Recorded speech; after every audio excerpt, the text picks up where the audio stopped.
Welcome to Hauntings at Dusk, true ghost stories and fiction UK. I'm author Tina Vantyler and I compile books of true ghost stories, plus I write my own paranormal fiction. Each episode I bring you one haunting tale, a true ghost story from my books, one of my fictional tales, or a classic ghost story. So light a candle to chase away those shadows, settle comfortably in your chair and venture with me into the world of the unknown. Today's tale is a true ghost story from my first book, True Tales of the Supernatural from the UK.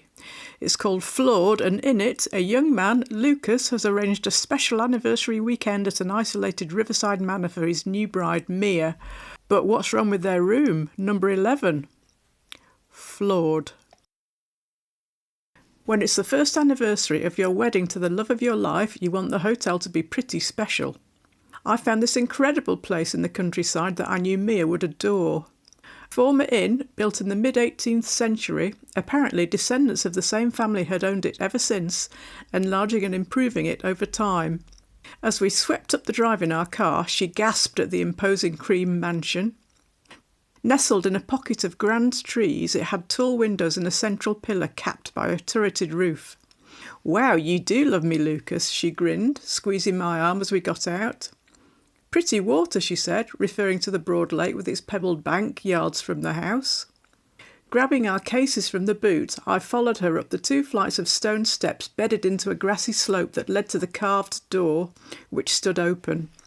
The inside didn't disappoint. Walking down a tiled hallway with panelled wood on either side, we stopped at the antique sideboard that served as the reception desk. Behind it, a girl with hoop earrings, cropped pink hair and glossy lips to match smiled vaguely in our direction. "You'll be Mr. and Mrs. Taylor," she said, tapping at a laptop that looked as out of place in the elegant hallway as we felt. We giggled like a pair of school kids and exchanged a smacker on the lips. It still felt novel and fun to think we were married, a grown-up Mr. and Mrs. The girl frowned, glancing quickly up at us, then back to her moving fingertips. "Ah, I see the suite you booked is no longer available. Some damp was discovered in it and it's been repaired. We're putting you in the larger Carina suite at the same price. You'll like that, there's a 4-poster bed." "A 4-poster," said Mia, putting her hands on the counter and leaning towards the receptionist.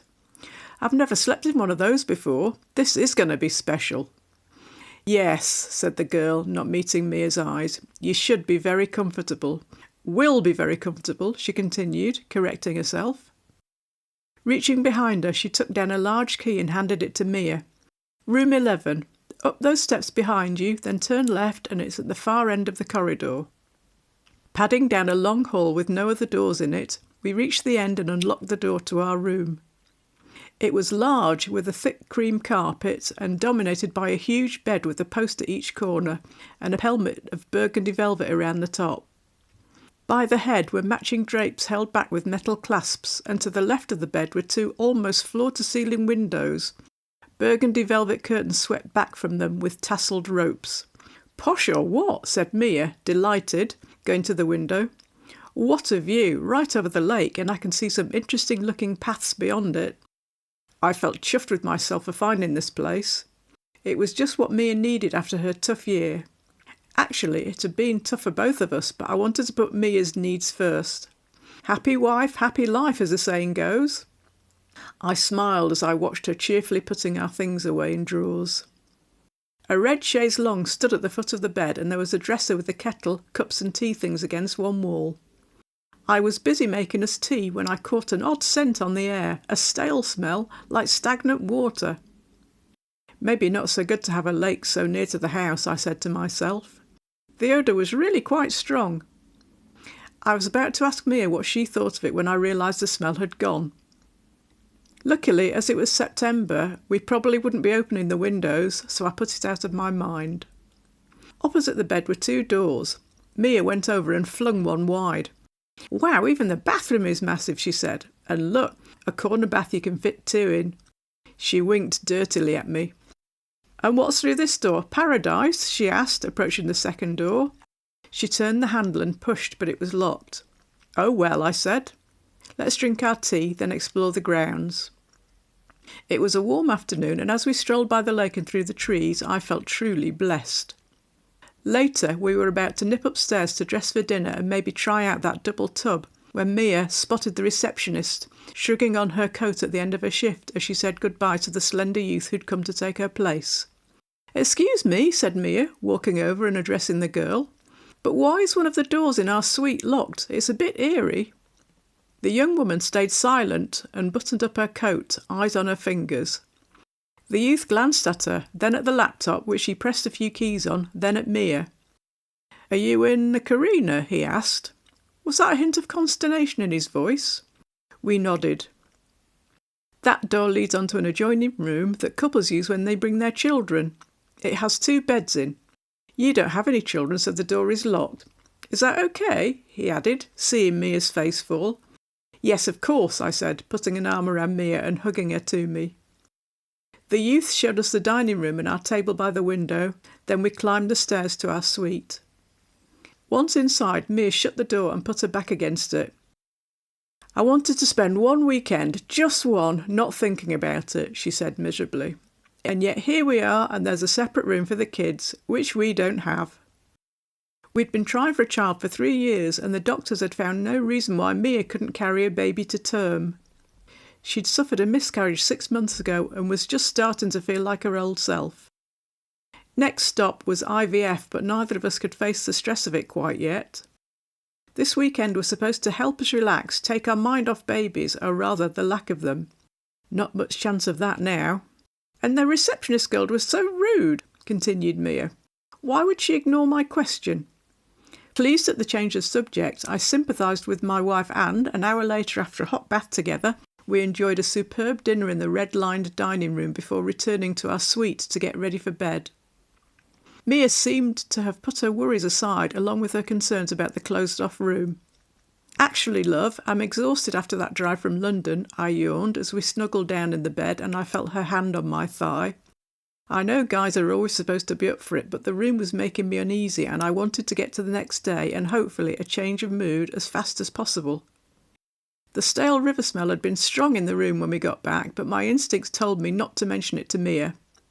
"Switch the light off," I told her, "and let's get a good night's kit. Remember, we've got that trip to the castle planned for tomorrow." I was fast asleep when I was woken by a thump on the top of my head. Mia was sitting up and I could feel her body trembling next to me. "What do you do that for?" I started to say, but she put her hand over my mouth to silence me and nodded towards the end of the bed.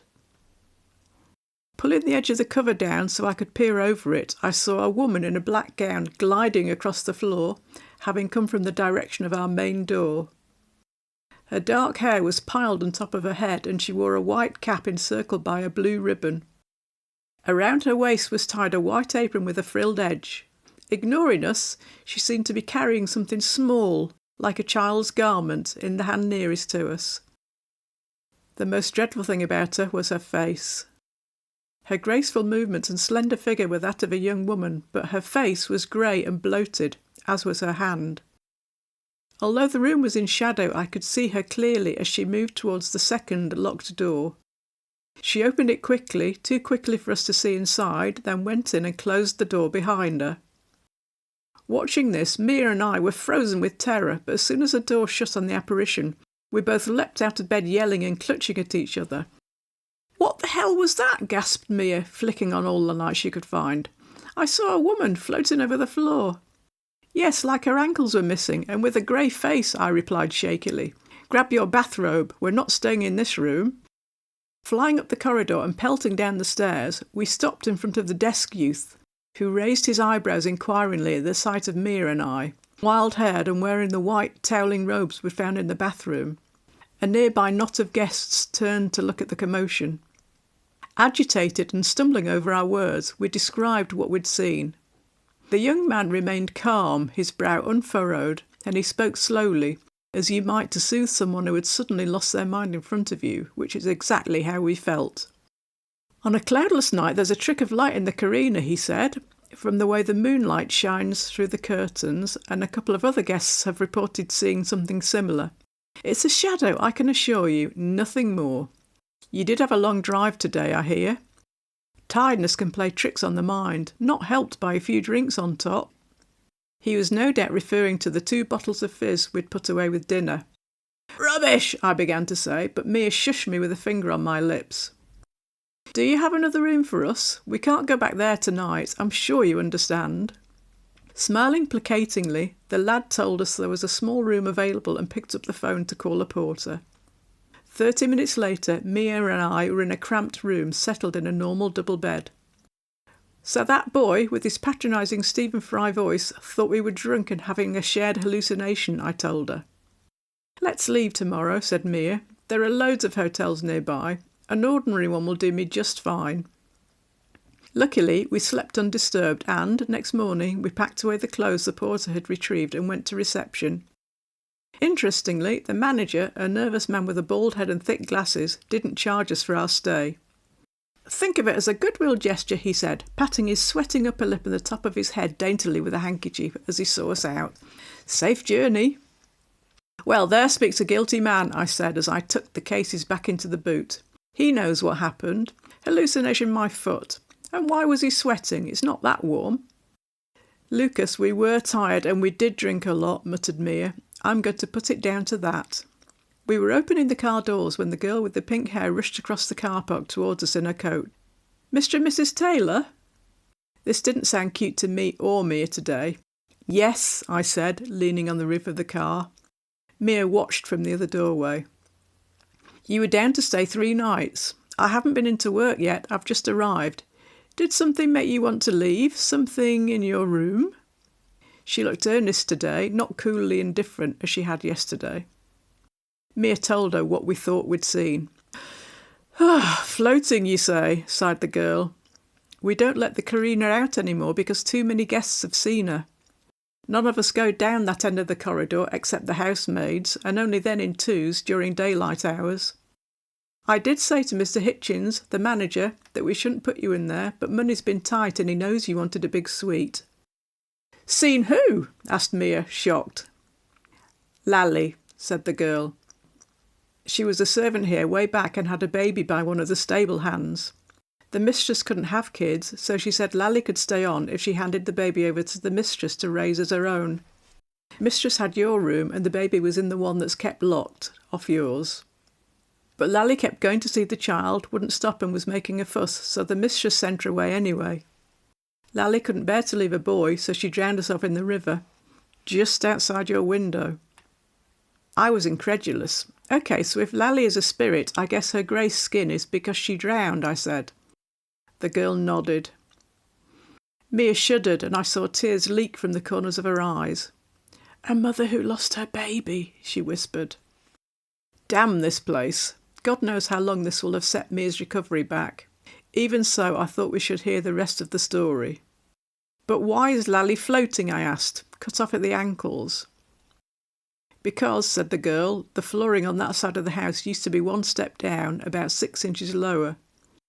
The floor has been built up since, so it's all the same level. Lally walks across the original floor." Somehow, that was the worst thing of all.